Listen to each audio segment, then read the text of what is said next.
Hello. Just finished chapter 25 to 27, which ended pretty brutally. Chapter 26 kind of covered King Abimelech, which to me has been a great king so far.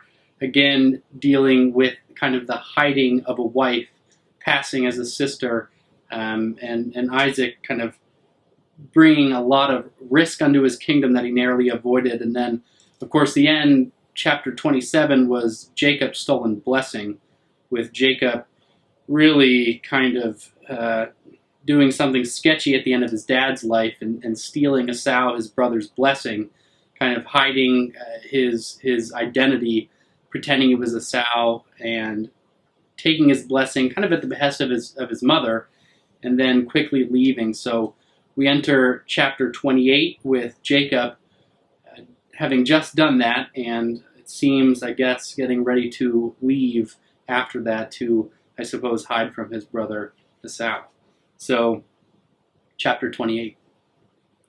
And Isaac called Jacob, and blessed him, and charged him, and said unto him, Thou shalt not take a wife of the daughters of Canaan. Arise, go to Padam-Aram, to the house of Bethuel, thy mother's father, and take thee a wife from thence, of the daughters of Laban, thy mother's brother. And God Almighty bless thee, and make thee fruitful, and multiply thee, that thou mayest be a multitude of people. And give thee the blessing of Abraham to thee, and to thy seed with thee, that thou mayest inherit the land wherein thou art a stranger, which God gave unto Abraham. So he's giving him that blessing, which we've seen so far has been a mighty, mighty blessing to bestow upon someone, as God did Abraham unto Isaac, and now Isaac unto Jacob. When Esau saw that Isaac had blessed Jacob, and sent him away to Padam-Aram, to take him a wife from thence, and that as he blessed him, he gave him a charge, saying, Thou shalt not take a wife of the daughters of Canaan. And that Jacob obeyed his father and his mother, and was gone to Padam-Aram. And Esau, seeing that the daughters of Canaan pleased not Isaac his father, then went Esau unto Ishmael, and took unto the wives which he had Mahalath, the daughter of Ishmael, Abraham's son, the sister of Nebajoth, to be his wife. So maybe Esau is hoping that he can still find favor in the lands that his father sent Jacob away from. So a continuation of 28, Jacob's dream at Bethel. And Jacob went out of Beersheba, and went toward Haran. And he lighted upon a certain place, and tarried there all night, because the sun was set. And he took the stones of that place, and he put them for his pillows, and lay down in that place to sleep.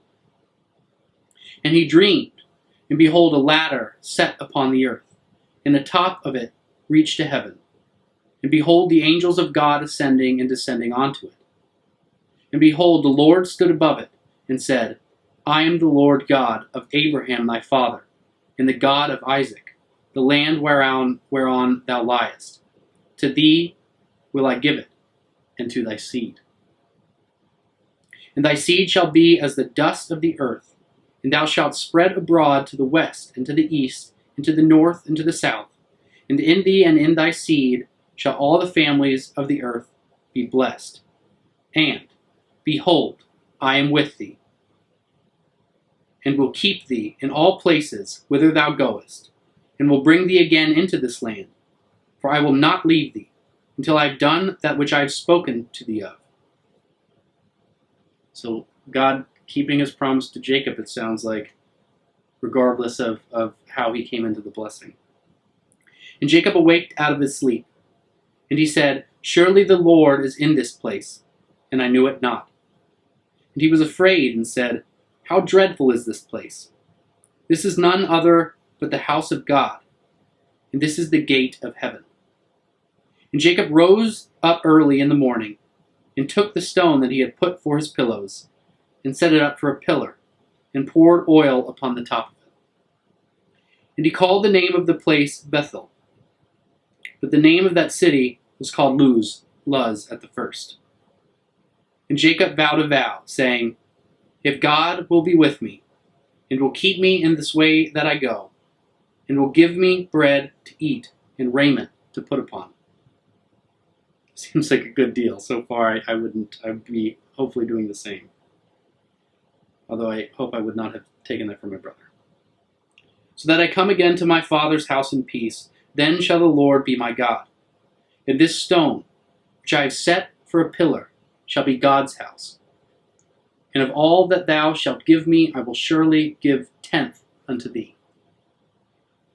It goes into chapter 29, Jacob meets Rachel. So it's hard to want Jacob to have received this blessing given how he came upon it, but it's nice to see God honoring Isaac, via and Abraham, via this blessing, and it's Isaac bestowed it onto Jacob, and God will keep that promise. So man not doing such a great job, but God honoring his word. So chapter 29, Jacob meets Rachel. Then Jacob went on his journey, and came into the land of the people of the east. And he looked, and behold a well in the field, and lo, there were 3 flocks of sheep lying by it. For out of that well they watered the flocks, and a great stone was upon the well's mouth. And thither were all the flocks gathered, and they rolled the stone from the well's mouth, and watered the sheep, and put the stone again upon the well's mouth in his place. And Jacob said unto them, My brethren, whence be ye? And they said, Of Haran are we.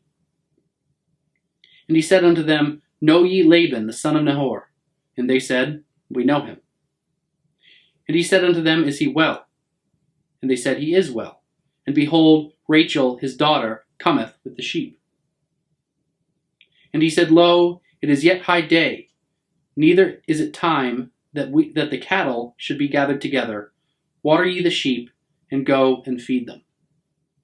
And they said, We cannot, until all the flocks be gathered together, until they roll the stone from the well's mouth. Then we water the sheep. And while he yet spake with them, Rachel came with her father's sheep, for she kept them. And it came to pass, when Jacob saw Rachel, the daughter of Laban his mother's brother, and the sheep of Laban his mother's brother, that Jacob went near, and rolled the stone from the well's mouth, and watered the flock of Laban his mother's brother.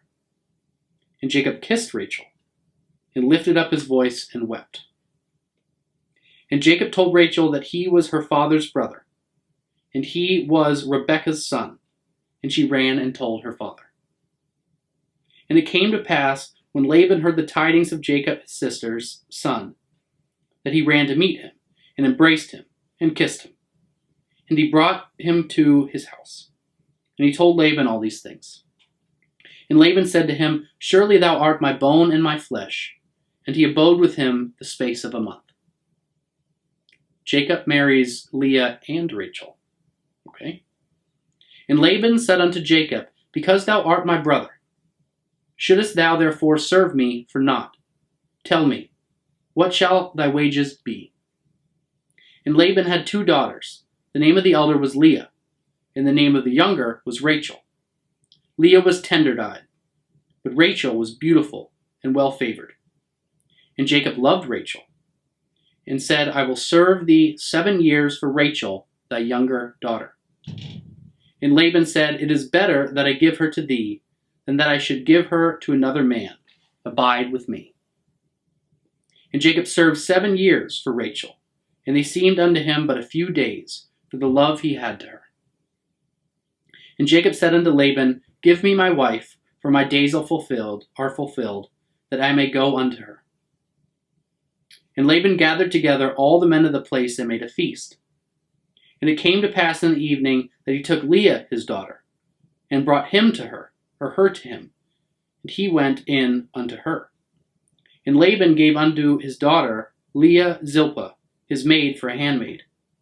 And it came to pass that in the morning, behold, it was Leah. And he said to Laban, What is this thou hast done unto me? Did not I serve thee for Rachel? Wherefore then hast thou beguiled me? Oh, now you're being beguiled. And Laban said, It must not be so done in our country, to give the younger before the firstborn. Fulfill her week, and we will give thee this also for the service which thou shalt serve with me yet 7 other years.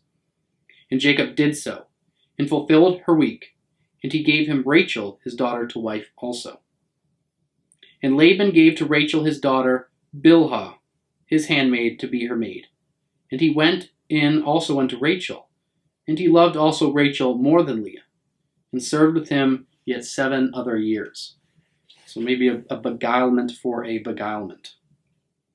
The sons of Jacob, chapter 29 continued.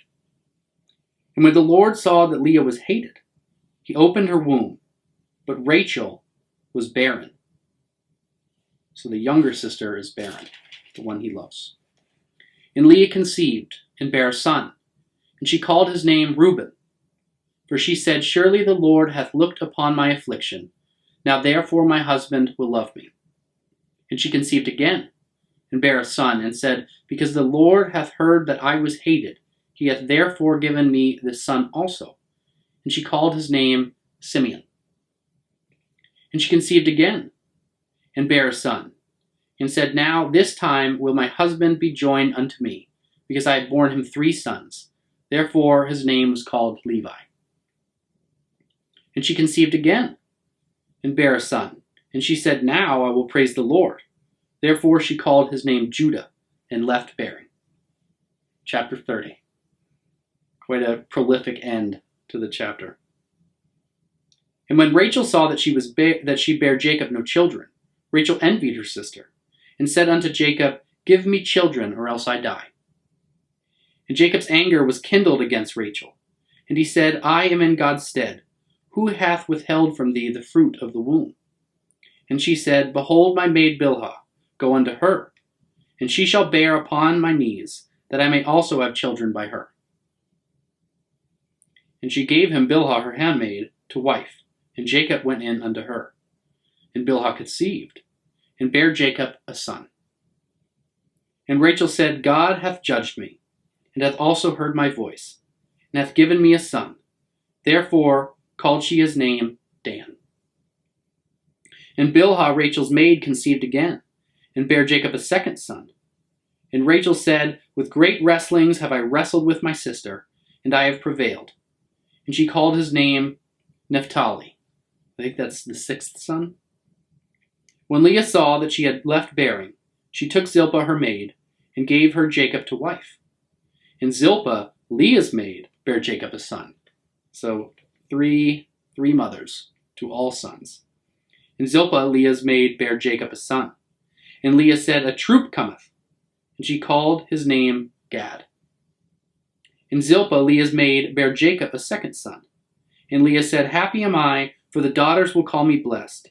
And she called his name Asher. And Reuben went in the days of wheat harvest, and found mandrakes in the field.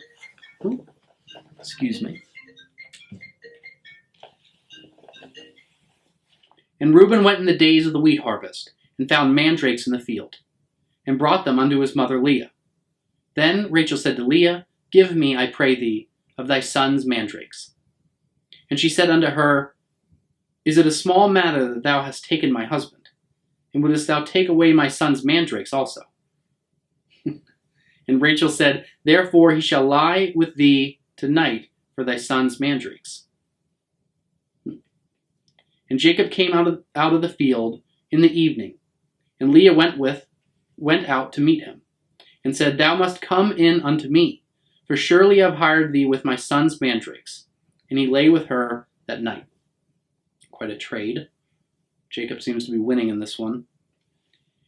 And God hearkened unto Leah, and she conceived, and bare Jacob the 5th son. And Leah said, God hath given me my hire, because I have given my maiden to my husband. And she called his name Issachar. And Leah conceived again, and bare Jacob a 6th son by her. I think another 3 by one handmaid, and another 2 by another. And Leah said, God hath endued me with a good dowry. Now will my husband dwell with me, because I had borne him 6 sons. And she called his name Zebulun. And afterward she bare a daughter, and called her name Dinah. A daughter, finally. Odds were with her. And God remembered Rachel, and God hearkened to her, and opened her womb. And she conceived and bare a son, and said, God hath taken away my reproach. And she called his name Joseph, and said, The Lord shall add to me another son. The continuation of chapter 30 is Jacob's bargain with Laban. It's been a chapter filled with babies. And it came to pass, when Rachel had borne Joseph, that Jacob said unto Laban, Send me away, that I may go unto mine own place and to my country. Give me my wives and my children, for whom I have served thee, and let me go. For thou knowest my service which I have done thee. And Laban said unto him, I pray thee, if I have found favor in thine eyes, tarry. For I have learned by experience that the Lord hath blessed me for my sake. And he said, Appoint me thy wages, and I will give it. And he said unto him, Thou knowest how I have served thee, and how thy cattle was with me. For it was little which thou hadst before me, before I came, and it is now increased unto a multitude, and the Lord hath blessed thee since my coming.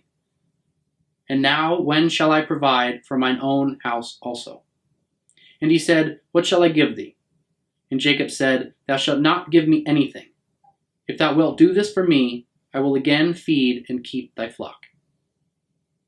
I will pass through all thy flock today, removing from thence all the speckled and spotted cattle, and all the brown cattle among the sheep, and the spotted and speckled among the goats, and of such shall be my hire. Interesting. So shall my righteousness answer for me in the time to come, when it shall come for my hire before thy face, every one that is not speckled and spotted among the goats and brown among the sheep, that shall be counted stolen with me.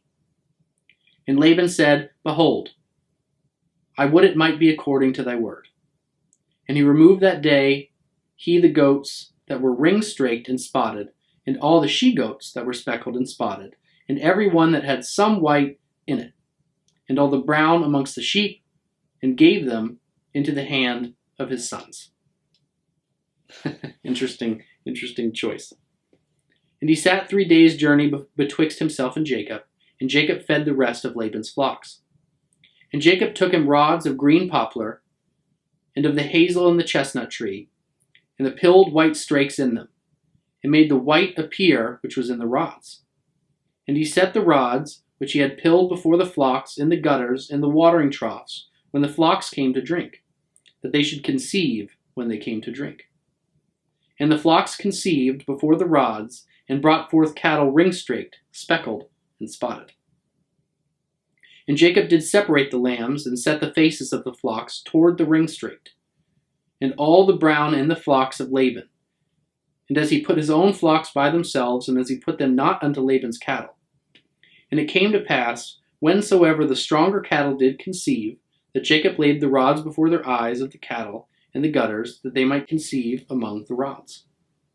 But when the cattle were feeble, he put them not in. So the feebler were Laban's, and the stronger Jacob's. He's a very beguiling character, this Jacob. And the man increased exceedingly, and had much cattle, and maidservants, and menservants, and camels, and asses. This Jacob character continues on with him. Chapter 31 is Jacob flees from Laban.